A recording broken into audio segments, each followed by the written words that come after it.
Two, one. Hello. So I'm gonna invite Mrs. Love to join us for this special live. So it might take a little moment, but hang on with me. Ta ta da da ta ta ta ta.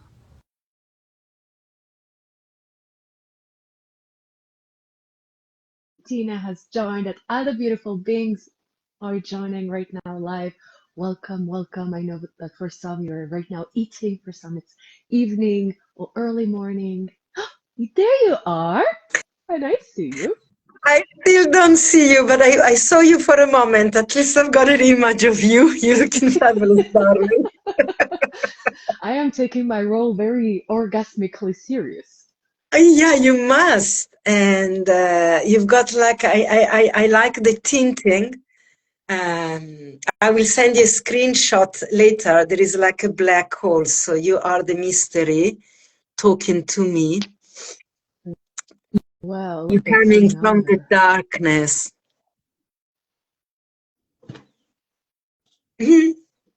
And so I would like to officially welcome you, dear Mrs. Love, Valentina Leo, and welcome the people who are joining. And I'm going to say it already, if you do have some questions for Mrs. Love, then please type. And if we have time, we'll try to make some room to answer some questions. I definitely have some. Meow. And Mrs. Love, actually, I don't know how did this name came to you. I'm sure you already answered in some other podcasts. So sorry for being Not so boring, but many. actually, I'm very curious. How did Mrs. Love Actually, come through? is episode 1 of my podcast, and my friend listened to it and he still didn't get it. So maybe I didn't explain it properly. I married uh, a man with Craig Leo, and Leo is his surname. So I became Valentina Leo 20 years ago. When I just arrived in South Africa, I think it was 2001. And and so my initial was V, Leo. And I remember I went to the bank and I needed to sign with my new name as Leo. And suddenly it occurred to me that Leo V, my initial, it's an anagram for love. These are the 4 letters of the word love. Leo and V, love. And so I came home all so excited, and I was telling all my friend, my name, my initial, it's love, it's love. And at one point, one of my friends told me, "Okay, Mrs. Love, enough now. Can we get on with Love something it. else?" And so just she shut me down, but she called me Mrs. Love. "Okay, Mrs. Love, it's enough now."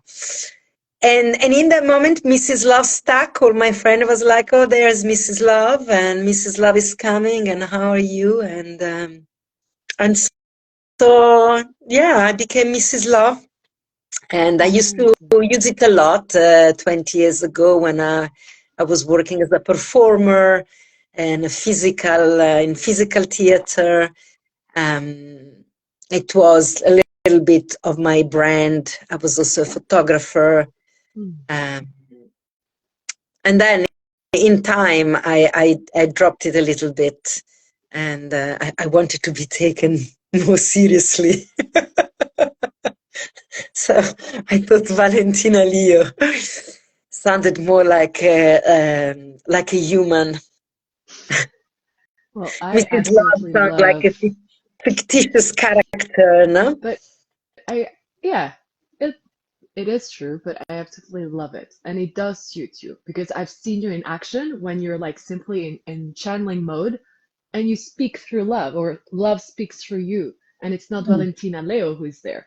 Like there is no Valentina Leo actually there in that moment. It's like actually something that comes through. So I love both Mrs. Love and Valentina Leo. And were Yeah. you actually at that time already into Tantra when Mrs. Love came through? Yeah, yeah, I was because I was already, Tantra's been a long love affair for me. I can't really remember a beginning or a one specific moment.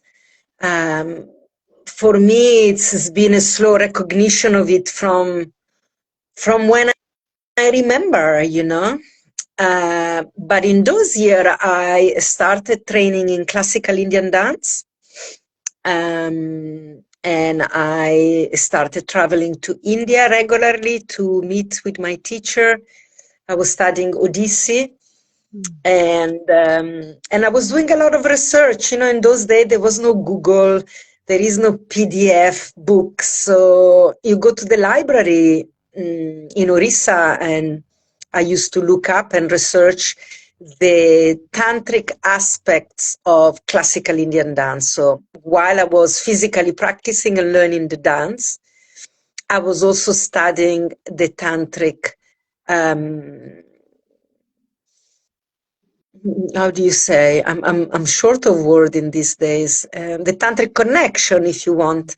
In India, the arts are all intertwined with each other: music, poetry, architecture, dance, sculpting, philosophy. The tantra is really, it's a real weaving of all this texture. So in those years, I was really, in the dance, we perform a lot of stories from the Hindu pantheon of gods, Krishna and Radha and Parvati and Ganesh. And so when you dance, it's also, we dancing the story of the Vedas. Mhm. And so those stories within themselves already, they holding the tantric codes.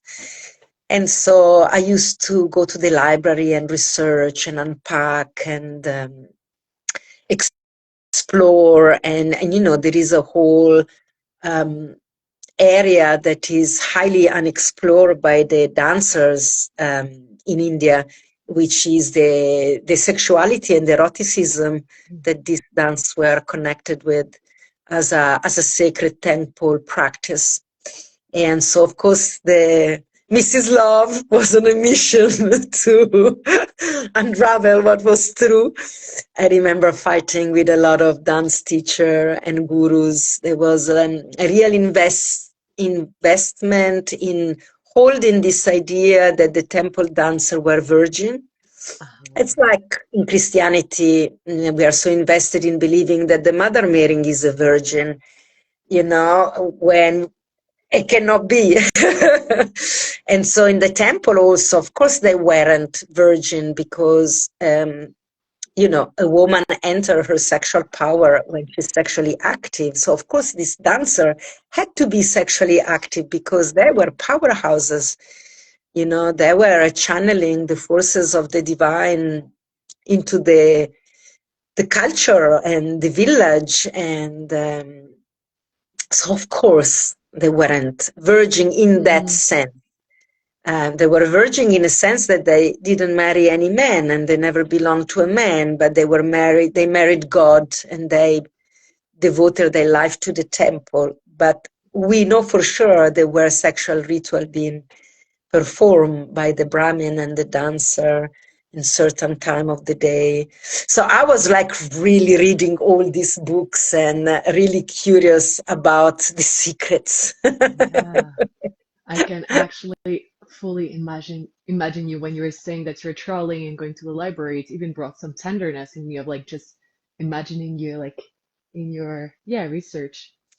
And Yeah, I wanna yeah. just a reminder for the people who just joined now, please, if you have any question, feel free to ask them in the chat and we'll get back to that. Do you wanted to add anything, dear? Me. Um, yeah, I mean, the library was awesome. I have to say, I am happy that I was there in those time. I think would be very different to visit today. I mean, it's always Mhm. beautiful and powerful. But for me, those were special time because there was no online. So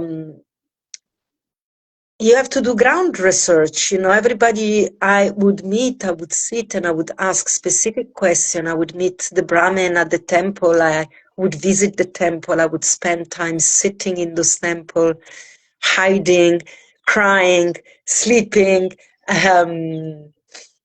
They were refuge for me because I was training in the dance, and the dance is insanely demanding. It's like a martial art, and it's really taxing on the body.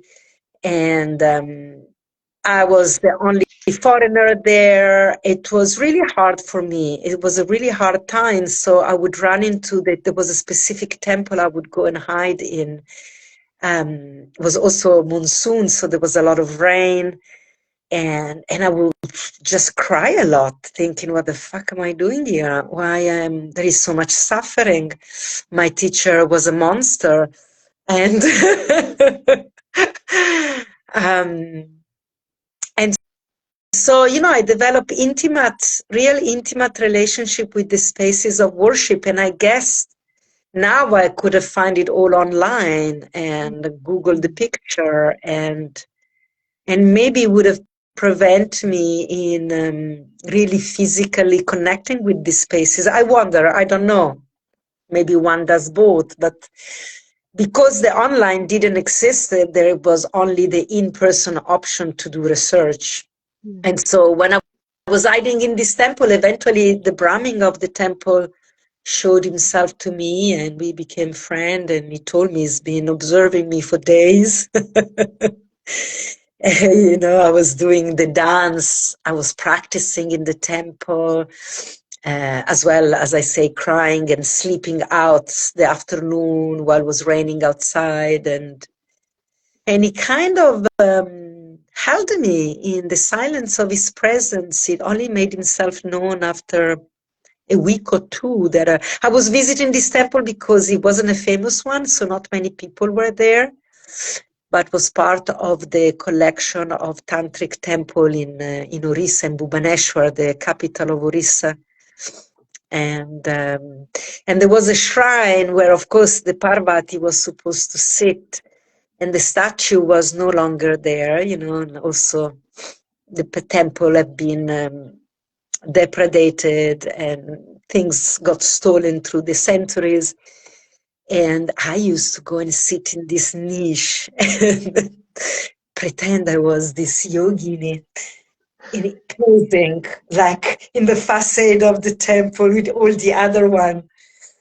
And the guy then later he told me he saw me, and I was lucky that I don't know, he was a young man and he understood my heart was pure, and this was my research, I was really interested. And so he let me, but he told me, please don't do this in any other temple, because they could get very, very angry at you and maybe even throw stones at you. So I was blessed that I found this beautiful young Brahmin. He was enchanted by me, and we became good friends. And then he took me around the area to see many tantric temple in the forest. We went to see the 64 Yogini temple together. So he became my ally. Amazing. Thank you, love. Mm. Thank you, Mrs. Love.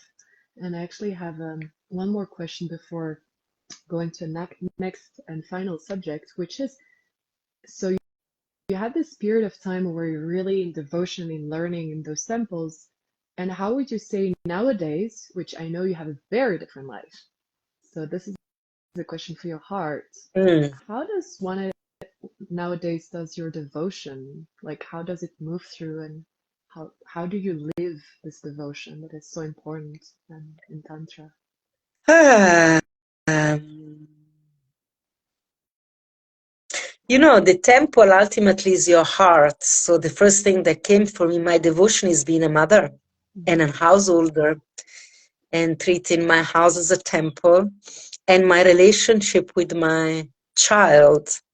Um, and is the hardest devotion. I mean, now that I put them together, it reminds me when I was running away from the dance and I was going into the temple crying in desperation, thinking, what the fuck am I doing here? And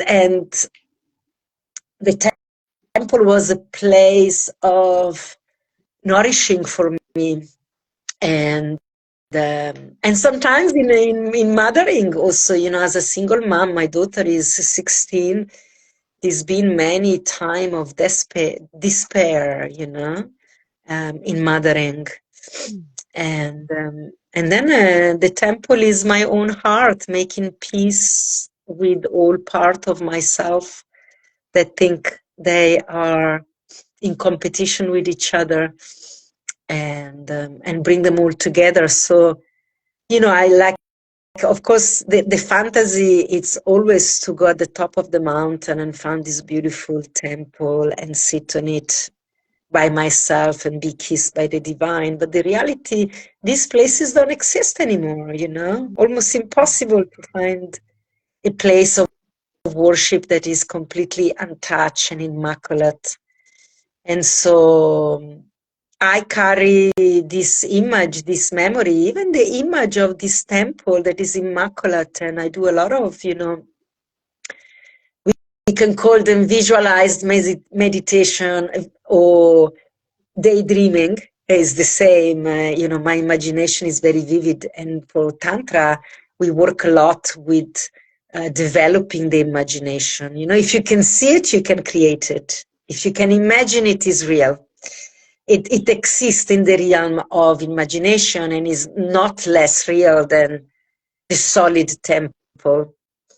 And so I imagine all these temples and I put them all in my heart. And when I close my eyes, they reveal themselves. And suddenly I am sitting inside the temple. I can choose. It's in the forest. It's on a river. It's on the lake. It is red or pink or blue. It's in nature. It's built. And of course, I love the mystic tradition of the East. So my temple all look like Indian temple, and Sufi temples or waterfalls. And I keep going back there. It takes me the time of taking a breath. And I'm there, and that creates expansion in my body, and I always get nourished by this image, just like this Brahmin put me there. Now I catch myself, and I soothe myself. Um, yeah, I don't know if I'm answering your question, You actually. do. You are. You did. Did Yes, I? you do. Got Yes, a you little did. bit in the image. But devotion, devotion, now the devotion is um, devoted to a force of life, devoted to loving, devoted to the heart. I mean, I'm going on retreat tomorrow. It's called Pilgrims of the Heart.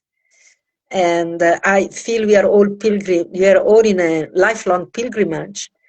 Some of us, not everybody, some people are not interested in spiritual upliftment, and they do other things with their life. I think it's fine. We all have different temperament. But Hmm. continuous pilgrimage and ultimate our own heart, that is the temple. And to be able to sit in the heart of forgiveness and self-love and acceptance. And I think these are always the places where I need to keep taking myself back to. Mhm.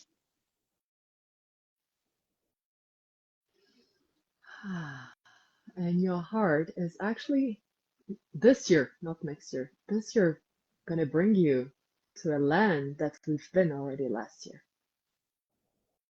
Which land is it? That I'm your orgasmizer. orgasmizer. We're going back to Turkey. You see. And now Nice.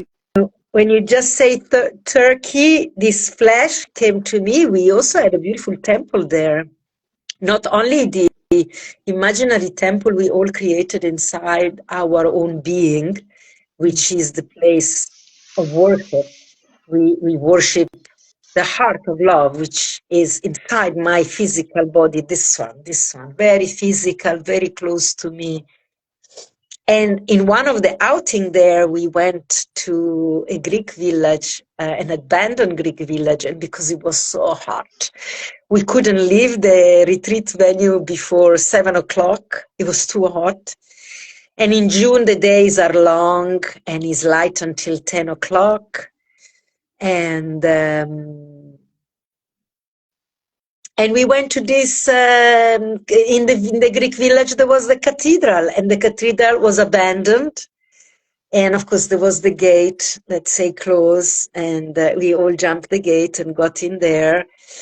And it was hot, and we had this spontaneous naked Tandava at night in the twilight, between the light and the darkness.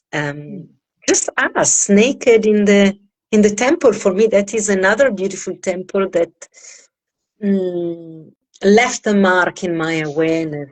It's a place I go back often, actually, at the memory. And what feels maybe like not crazy, because for me it feels the opposite of crazy. It felt so organic. This moment of being naked outside, like with the stars and with this temple or this abandoned church, felt so organic. And yet, if anyone would have come up and see us, it would be like, what the heck is happening there? And yet, like being there really in that way was like, yeah, completely organic, one with everything. It And I just saw that was, yeah, Elisa is there. exactly. And so, It was Elisa, if you feel like very spontaneously and just briefly, because we are timing wise, but like if you, Elisa, you want to join and ask to join, like we would love to hear you because you were there in that moment. And like I went there, Valentina was there already, but like for you, it was like your very first experience in that place. So if you feel like it, then please just ask to join.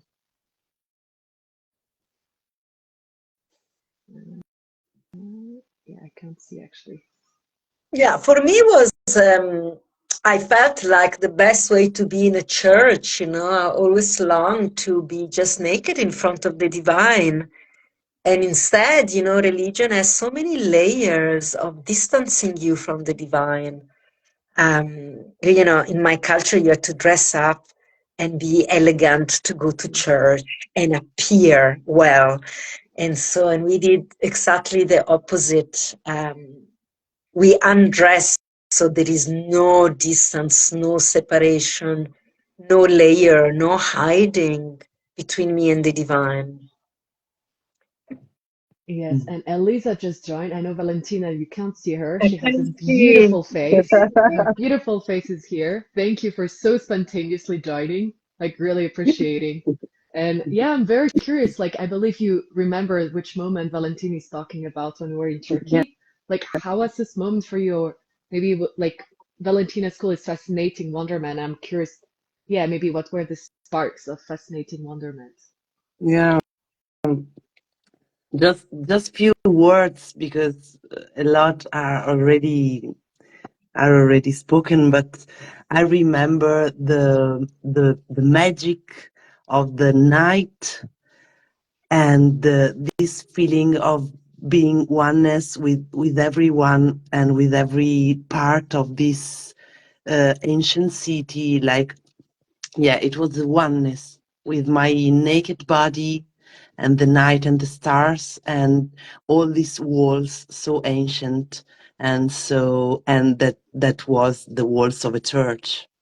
So the Mm. sacred and what we usually say for sacred and not sacred was all melted, and this was really enthusiastic Mm. and magic, really, with something that was so natural, and also with the music of live music of Umtu, Yeah. and all the returning in the silence and in the darkness.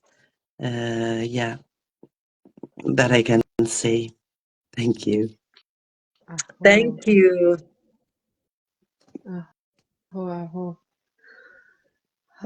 A part of me is like, I live for those moments, actually. Yeah, this is what I believe too. Those are the moment of truth. And then the rest of life is where we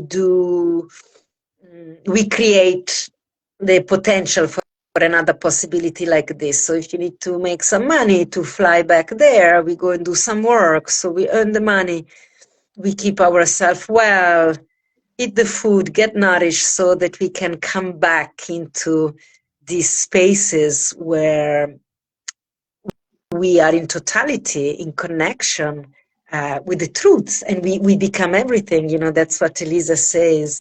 Mhm.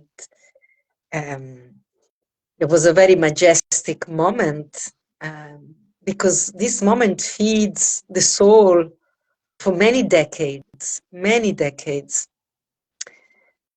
And then we have to do the little human activity in between.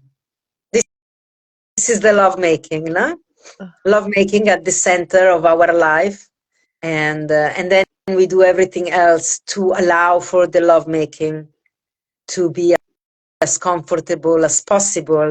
We have to have a house so that we have a bed and we have a roof. So the lovemaking is nice, even when it's raining or windy or cold outside. And we need to eat some food to keep the body nourished. We need to do some yoga to be supple, to have fluidity in the joint. We do the breath work so they can maintain expanded state of ecstasy in sex, so that when we make love, we are supple from the yoga, we are strong from the food. we have control of the breath, so we can go deeper and longer. And so all the activity of our life are focused actually for the great moment of great sex, great love, the encounter with the divine, and sometimes happen between two bodies in the most traditional way we know, and sometimes sex is between my body and my soul, my humanity and my divinity, me and God recognizing God through me. That's the ultimate cosmic orgasm. ugh, Ah. ugh. Just saying this, my spine is like, ugh. Just for the coming back to this time reality, thank you so much, Aliza, for like she just left. Thank you so much for sharing your experience of Divine Initiation 2024. And I love the synchronicity. Julia is actually in the chat, or at least was viewing at some point. So I'm like, yes, Divine Initiation is here. And I absolutely love it, Mrs. Love, Valentina, how you just described lovemaking as like the analogy of whatever we do and how we make life and how we are taken by life. Um, yeah. And so we actually have a Divine Initiation 2025, Turkey, Mm. in June from the 7th to the 14th. Um, what are you most looking for in this next retreat? I know you will have other events, and maybe at the end, I'll get like you can mention all of your events. But I'm curious, and specifically Divine Initiation, Turkey, June. What are you most looking for? Except seeing me and Yeah, being me. like to see all my familiar faces, because also I am our beautiful host. It's become a beautiful friend for me. We're not hiring a venue. We're visiting friend, and we're contributing to the maintenance of his structure so that we can go back every year. So if I see that we give him money so that he can maintain it, it doesn't feel like we're paying a retreat venue. Um, I'm looking forward to, I mean, what I love about it, that it's very simple. We have all this circle of yurta, and in the middle, just a salt water Mm, pool. And when I look back at we spend a lot of time in the water. And I realized that's a wonderful way to accelerate the learning, actually. And of course, I didn't plan this, but I'm learning from life itself. And so that's, I feel, what happens. I'm looking forward to be in a setup like this, where water is part of the learning, is very included. We did satsang on the beach, so we did philosophy classes while we were naked, half immersed in the water, someone in the shade, someone sitting. There was a lot of freedom in learning as an act of love, and love must feel like freedom. So it felt really free. I hope that everybody felt the freedom of being together and not being too structured. And of course, it was hot, so we couldn't do the outing like we organized them. We had to surrender to the weather. And that became that at night we would go out. I thought, look at this tantric cat, like wild cat, meow, coming out at night and going. We went to the abandoned village. We went to a monastery, and few nights there we walking back at 10:30 in the dark. And I'm thinking, look at us, completely unplanned. We're having all this outing, and normally retreat, I never go out at night. Mm-hmm. We do the last session. We are in the container of the venue, but this venue feels is breathing, it's open, and we are in a little village, and so it's not like an important city. It's not busy. It's calm and allow for us to just walk through the village. So I'm looking forward for the holiday also, for the freedom, Yeah. the beach. And you, what do you look forward to? What's your... Thank you for asking, because I think for me, for me personally, like Lila personally, it's like the perfect combination of everything. Good food, good people, amazing teacher, and it's honest, amazing teacher, but also really what I love most in the combination and the balance is like there's a part of me who is a really geek, like physical, emotional, mental geek. And so yes, you're feeding us and like you're nourishing us with some material and content, like so I really feel fed, whether it's the practices or the theory. I love it. But then there's the right balance of the freedom that you're speaking of, which is for me, we're going to nature.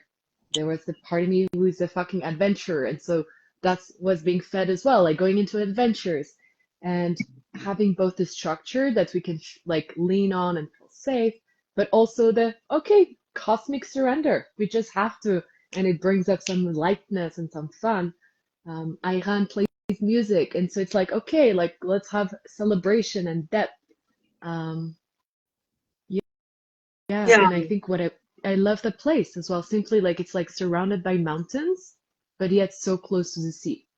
And I think true. that's why I also said yes to your Orgasmizer, because like I fucking love that place, and I really now I'm like, okay, I want more and more alignment, truth, and like what brings joy and yeah, this orgasmicness, and that's it. Hmm. And then Ah, I'm excited to meet the other member of the family. There is Untu from yes. Turkey. It's a participant musician. It's our official musician. It comes. It's with us in everything we do, improvising musical tunes, and it's just so beautiful to be accompanied by sound while we're learning Mhm. also. And then in team, we also have Kambis, which is from Iran. So he brings the flavor of Persia and yeah, the Sufism, which is so close to Kashmir Shaivism.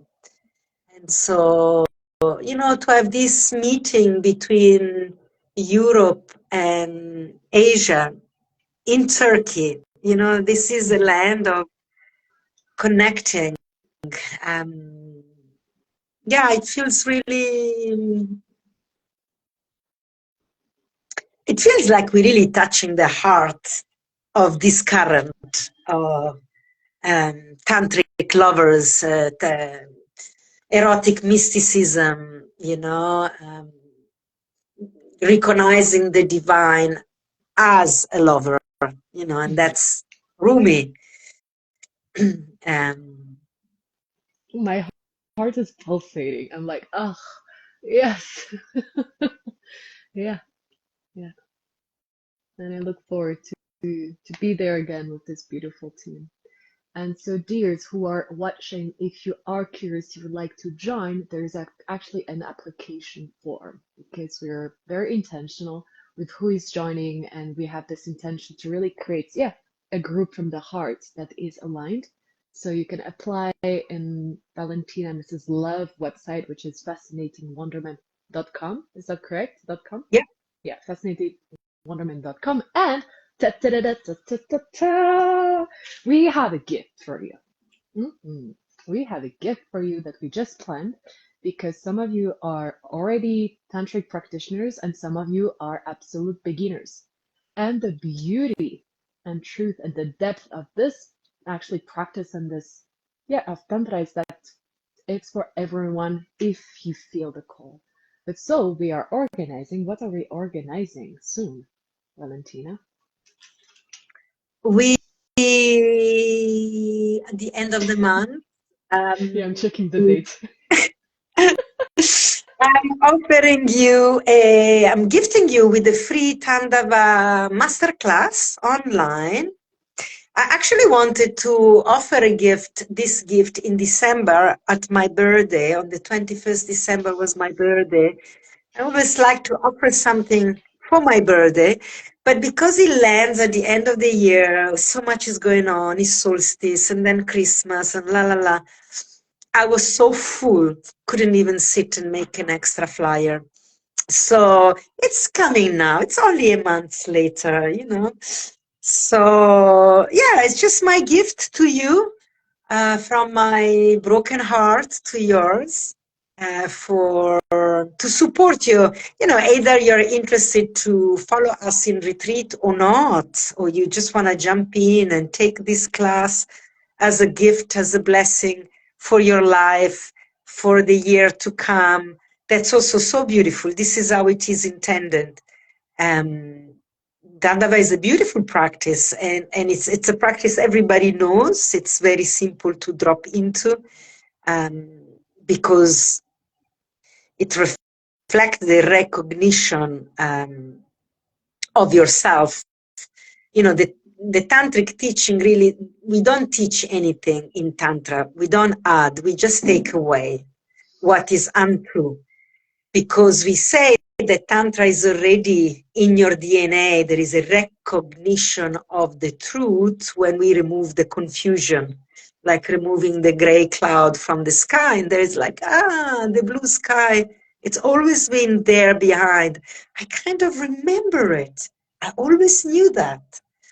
And so maybe for some of you, the Tandava will be that. And you just recognize yourself as the one that knows it all, even for a brief moment.